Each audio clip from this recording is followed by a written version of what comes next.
Hi everyone, this is Amit Kumar. Today I will discuss about the common salt and sodium hydroxide.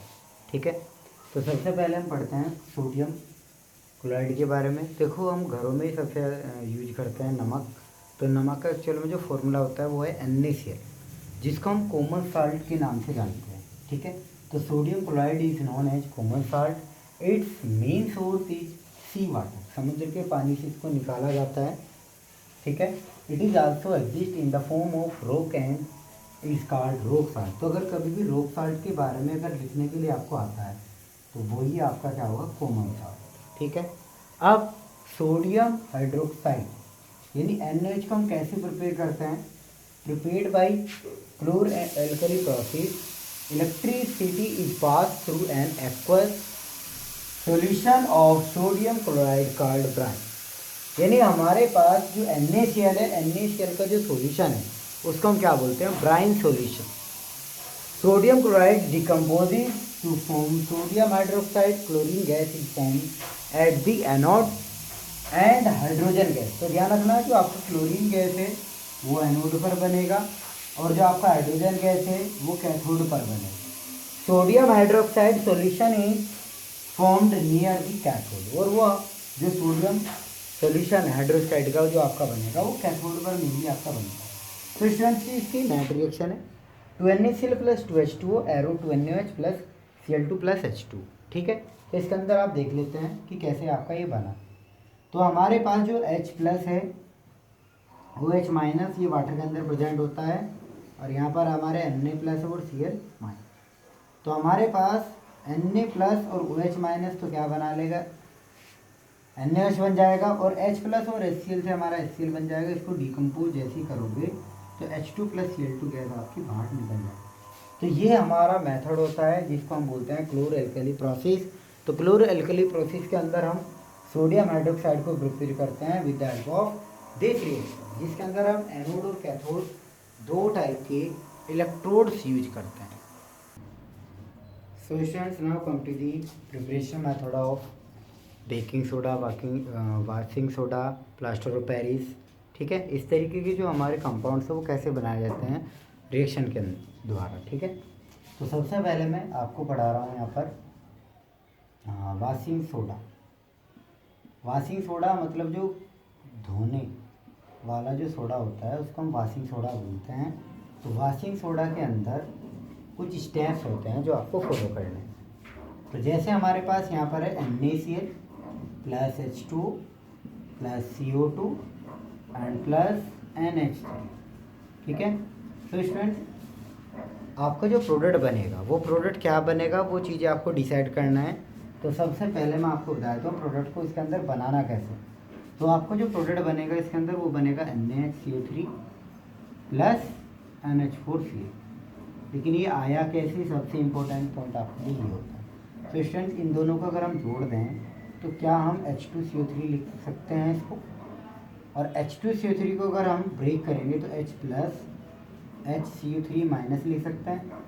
ठीक है, अब हमारे पास जो NH3 है वो आप यहाँ पर लिख लीजिए। NH3 के ऊपर कितना चार्ज है? कुछ भी चार्ज नहीं है। तो जब कुछ भी चार्ज नहीं होगा तो इसका मतलब वहाँ पर जीरो चार्ज है। तो जीरो में अगर कभी +1 जोड़ोगे तो आपका क्या बन जाएगा, +1, यानी आपका बन जाएगा NH4 पॉजिटिव, और यहाँ पर आपका बना हुआ है HCO3 माइनस। क्या हम NaCl को तोड़ सकते हैं? तो Na plus and Cl minus.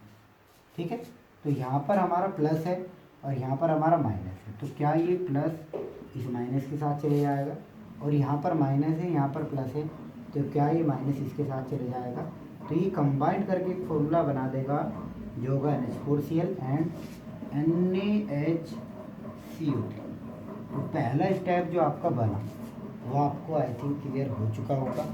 ठीक है, तो पहला स्टेप आपको लर्न करने की ज़रूरत नहीं है, सीखने की ज़रूरत है, और सीखने के लिए आपको कॉन्सेप्ट याद रखना है।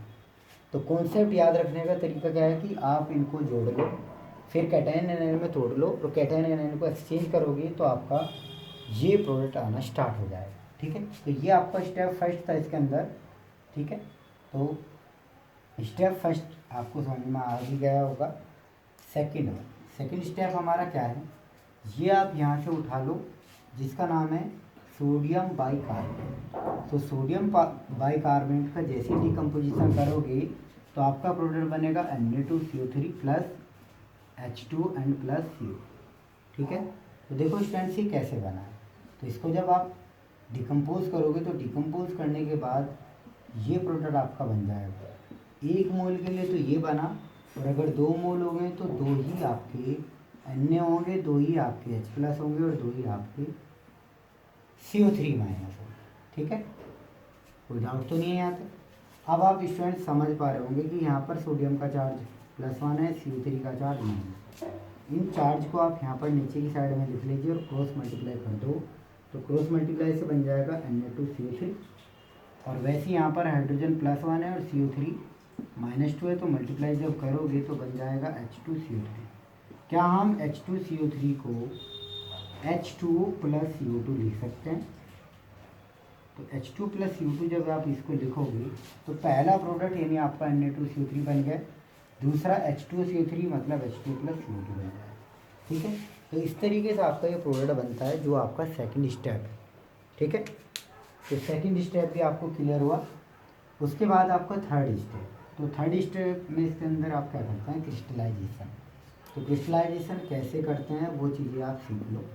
तो हमारे पास जो Na2CO3 बना, अगर ये कभी भी 10H2 इसके अंदर हम डालते हैं, क्रिस्टलाइजेशन करते हैं, तो हमारा फॉर्मूला फाइनली बन जाएगा Na2CO3 10H2। यही हमारा क्या होता है, सोडियम कार्बोनेट, और 10 का मतलब होता है डेका, और H2 का मतलब होता है हाइड्रेट। तो केमिकल नेम अगर पूछा जाए तो सोडियम कार्बोनेट, डेका हाइड्रेट, और जिसको आप कॉमनली बोलते हैं यानी कॉमन नाम क्या होगा, वाशिंग सोडा।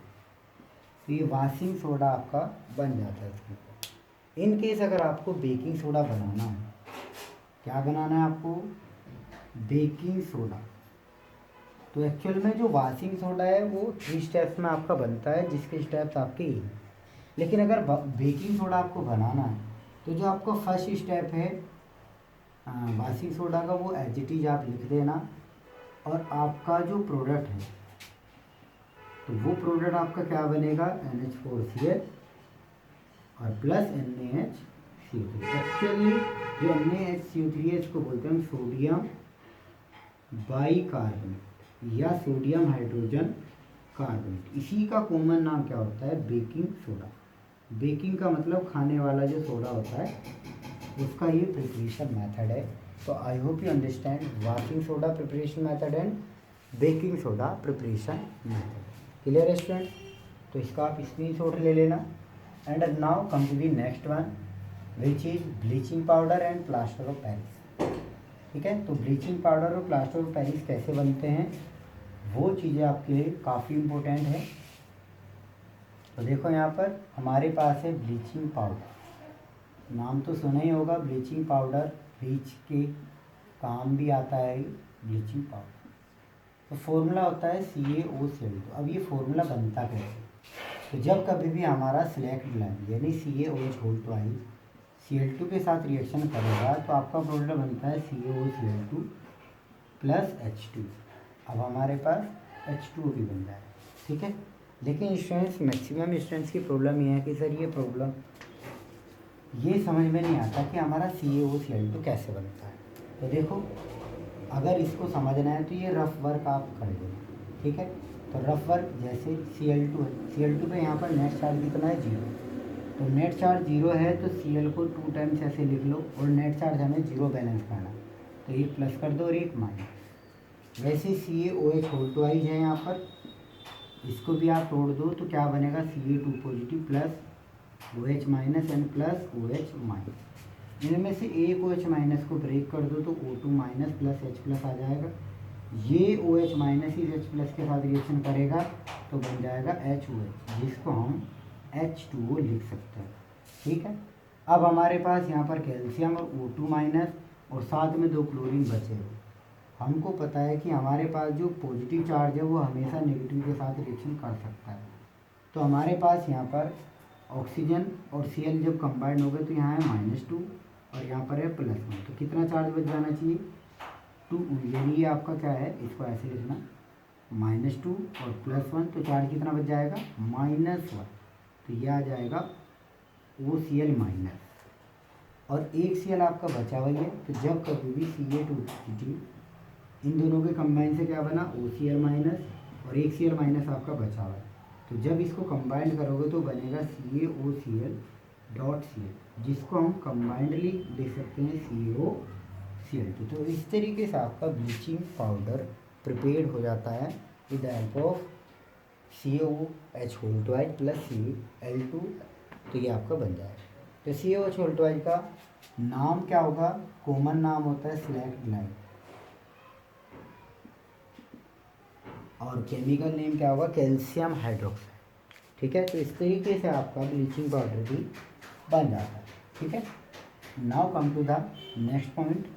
तो ये रिएक्शन आपकी मैक्सिमम पूछी जाती है जिप्सम से PU या POP से जिप्सम।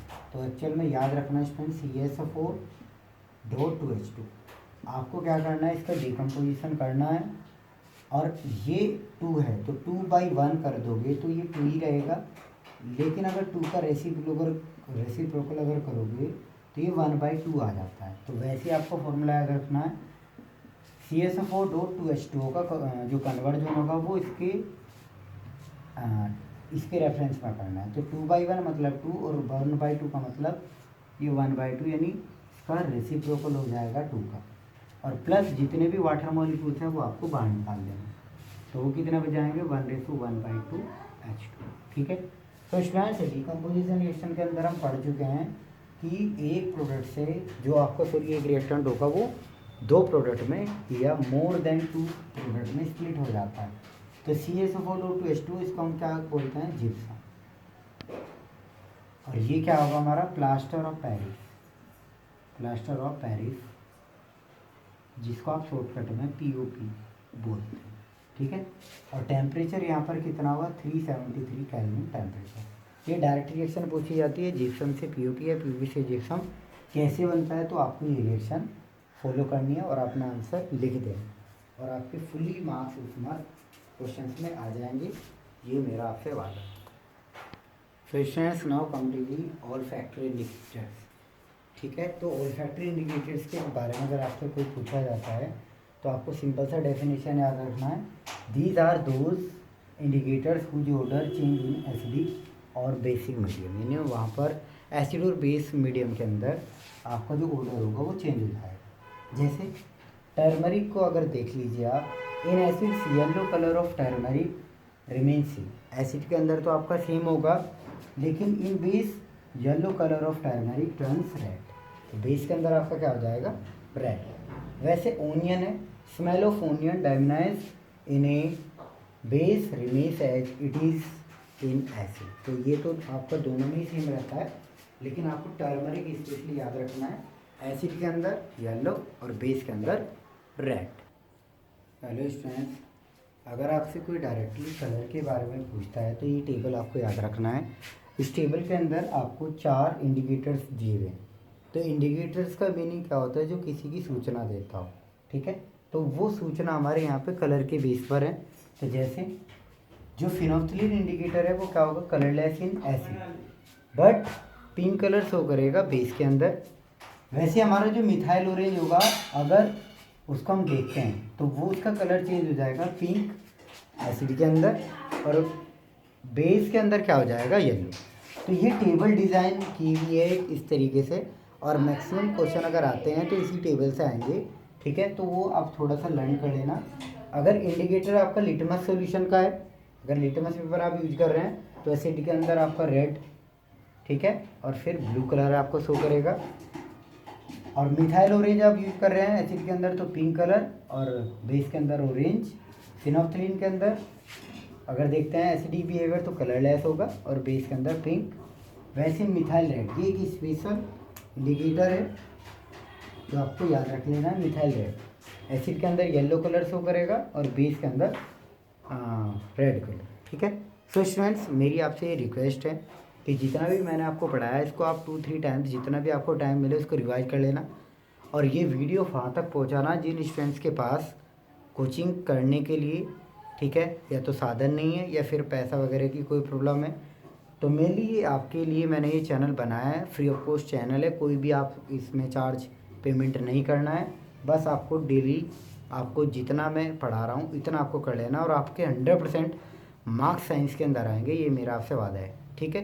तो केमिस्ट्री आपकी काफ़ी अच्छी हो जाएगी अगर आप डेली लाइफ में कंटिन्यू आप पढ़ रहे हैं। And I hope you understand all these things, and thank you, have a good day.